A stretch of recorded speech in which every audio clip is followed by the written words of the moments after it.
For most of human history, currency took the form of seashells, or coins made of silver and gold. If you tried replicating that system in today's world, however, you're not gonna have a good time. That's why today we'll be looking at one of the companies that make the world such a convenient place: PayPal. This video is brought to you by Skillshare, a learning community home to over 15,000 classes. The first 500 people to sign up with the link below will get a 2-month free trial. The year is 1998, the beginning of the dot-com bubble. The stock market hasn't gone crazy just yet, but investors are rushing to get in on the action. They have very good cause to do so. The rise of the internet had opened up unprecedented possibilities to connect people, and where opportunity shows up, money is quick to follow. Entrepreneurs across the country flocked to Silicon Valley in the hopes of becoming instant billionaires. Among them was Max Levchin, a Ukrainian-born immigrant who had graduated with a degree in computer science less than a year before that. When he arrived in Silicon Valley, he started looking for a startup to join, but he couldn't find a company that could inspire him. That's when he stumbled into Peter Thiel, a disgruntled lawyer turned venture capitalist who, like Max, was searching for good startups. Over the course of several weeks, they met together and discussed a curious idea: a universal way of making payments to anyone, from global businesses to your friends and family. Such an idea seemed absurdly ambitious at the time, so the duo decided to tackle it in small steps. The first one was to figure out a proper medium for the service. Personal digital assistants, or PDAs, seemed like the perfect candidate. You can think of PDAs as proto-smartphones. They had the same idea, but with vastly inferior technology. Of course, for their time, PDAs were cutting edge, and so that's what Max and Peter settled for.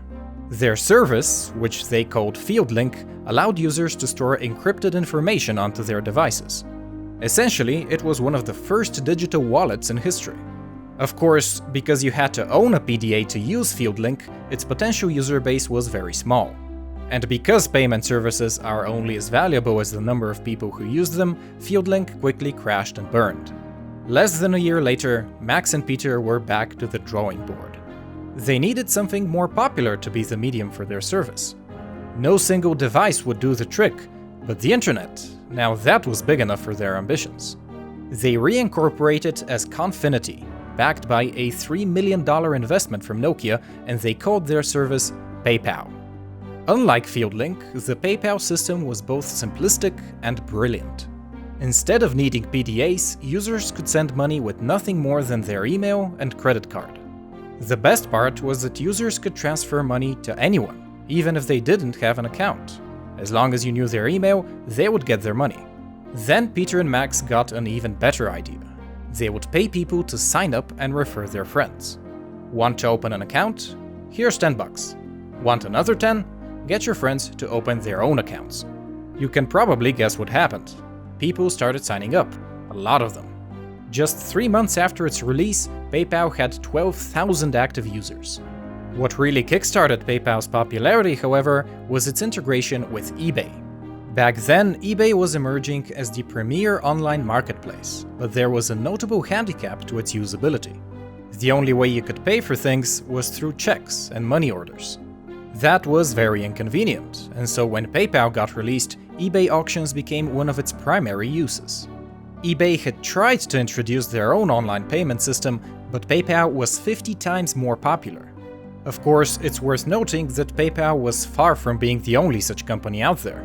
At the height of the dot-com bubble, there were dozens of electronic payment startups, one of which was X.com. It was founded by none other than Elon Musk, and it was one of his earliest ventures. Surprisingly, the X.com office was located just 4 blocks away from PayPal headquarters. This made things personal, and pretty soon the two companies were engaged in bitter one-upmanship. Engineers on both sides would log 100-hour work weeks. Things got so competitive that one engineer at PayPal allegedly designed a bomb as his final solution. Then, in March of 2000, the fierce war ended abruptly, when Elon Musk and Peter Thiel shook hands and merged the two companies. The decision was questioned by employees on both sides, but it ultimately proved crucial, for that month was the beginning of the dot-com crash that would eventually destroy most of their competitors.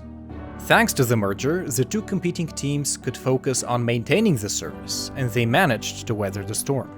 In fact, they were so successful that by August of that year, the reborn PayPal had over 2.5 million users.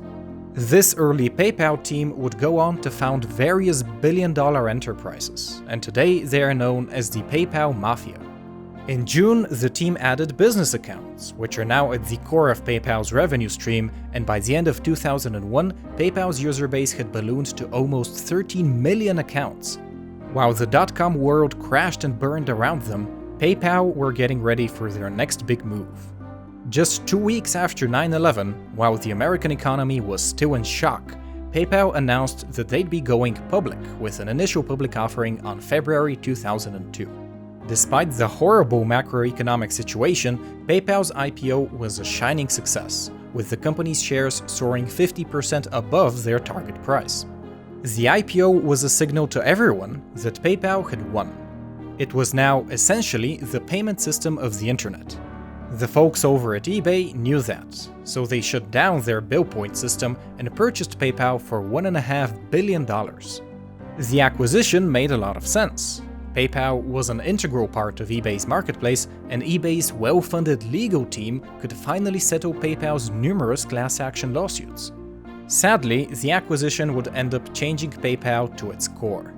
All the PayPal Mafia members left, and with them, the company's libertarian philosophy also disappeared. Of course, that didn't stop PayPal from expanding.